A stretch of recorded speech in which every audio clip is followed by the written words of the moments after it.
Can I join? The words were soft, almost lost in the vast emptiness of the decorated hall. Balloons swayed gently. Candles flickered on a cake that no one touched. And the echo of silence was louder than any song that should have filled the room. A little girl, just 5 years old, sat in her wheelchair at the center of it all. Dressed in a delicate birthday gown, her eyes searched the room, waiting, hoping, but no one came. The chairs around her were empty, the gifts untouched, the laughter absent. And then there he was. A boy, no more than 7, standing at the doorway. He wasn't dressed like the others who were invited, and he carried no shiny box or ribbon in his hands. What he carried was something far greater, courage. His innocent question sliced through the cold silence and reached straight to her heart. The CEO, her father, turned sharply, stunned. His world of power had never prepared him for this moment. This was how it began. The room froze. A question so simple, yet it carried the weight of the world. "Can I join?" The boy's voice trembled, not from fear, but from the uncertainty of stepping into a place where he clearly didn't belong. His shoes were scuffed, his shirt slightly wrinkled, his hands empty. But his eyes were alive with something that wealth could never buy: kindness. The CEO's gaze swept the hall. Rows of empty chairs screamed louder than any accusation. Invitations had been sent, reminders given, yet no one had come. His daughter sat there, small and fragile, her little fingers clutching the armrest of her wheelchair as though holding on to hope itself. The executives who once bowed before him, the so-called friends who praised him, none had appeared. Not one child had walked through those doors. Until this boy, this stranger. And for the first time in years, the CEO felt powerless. This moment would change everything. Silence pressed against the walls like a heavy fog. The CEO's chest tightened as he looked at his daughter. Her big, tear-filled eyes lifted slowly toward the boy. For a heartbeat, she said nothing. Then, her lips curved into the faintest smile, fragile yet brighter than any chandelier above them. It was the first real smile he had seen on her face all day. The boy shuffled closer, hesitant but determined. Every step echoed like thunder in the hollow hall, cutting through the loneliness that had suffocated the birthday room. Balloons still floated, a cake still waited, but without laughter it all felt like a funeral. Now, one small boy stood as the difference between despair and hope.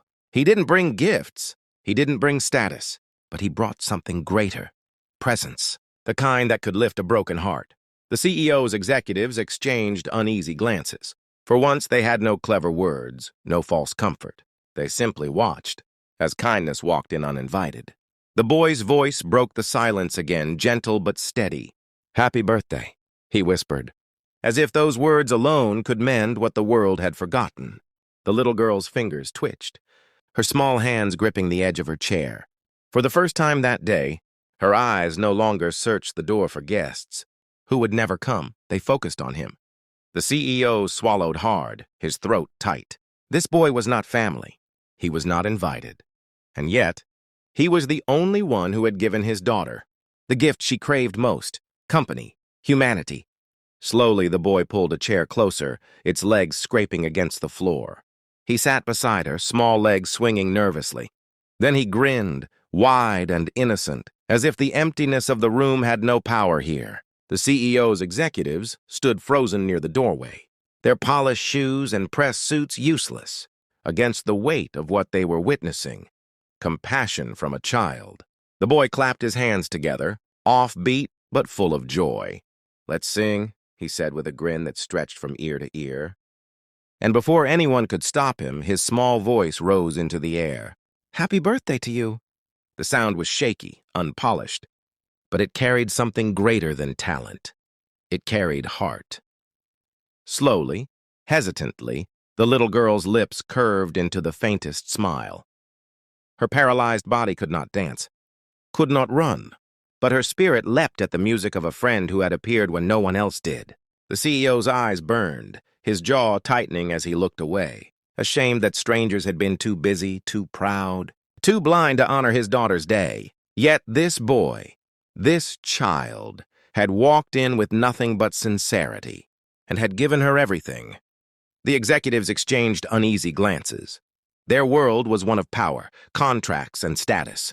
But here, a 7-year-old was teaching them what it meant to matter. The boy's voice wavered, but then something extraordinary happened. The CEO, the man who commanded entire empires, found himself humming along. It was quiet at first, almost uncertain, but soon his deep tone carried the song higher. Executives froze, stunned, as their powerful leader sang a birthday song beside a child in a wheelchair. The girl's smile grew, her eyes shining brighter than the candles she could not blow. And then the boy leaned forward, placing a paper crown, folded clumsily but lovingly, on her head. "Now you're the princess," he declared proudly. The room, once empty and cold, was alive with something priceless: love, courage, and hope. One executive whispered, almost ashamed, "We should have been here." But the boy, still grinning, looked around and said softly, "It's not too late." In that moment, even hardened men felt their hearts stir. The words struck the room like lightning. "It's not too late." Slowly, hesitantly, the men who had once mocked, ignored, and dismissed began to step closer. One set down his phone. Another loosened his tie, ashamed of the excuses he had clung to. And then one voice began to sing, another followed. Soon, the cold boardroom echoed with a chorus that no one had expected. Powerful men singing a simple birthday song. The little girl's eyes widened, her tiny hands clapping with delight.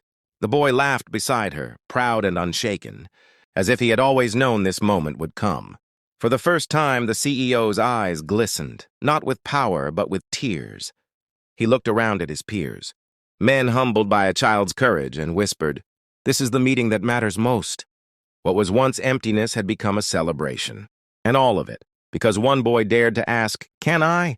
The boardroom transformed into something no one had ever seen. Laughter replaced silence. Clapping replaced whispers. And for the first time in years, the CEO's house echoed not with business deals or sharp commands, but with joy.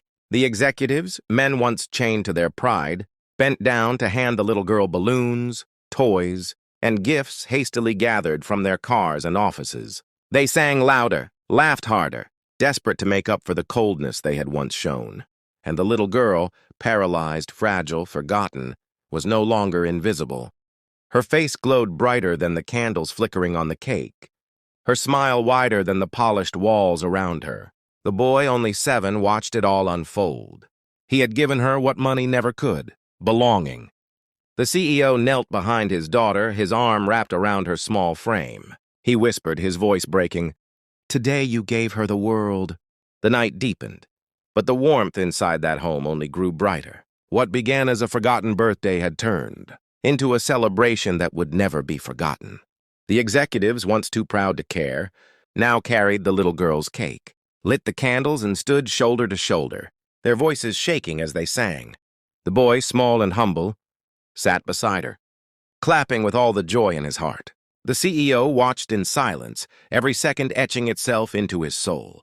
He realized something that shook him to the core.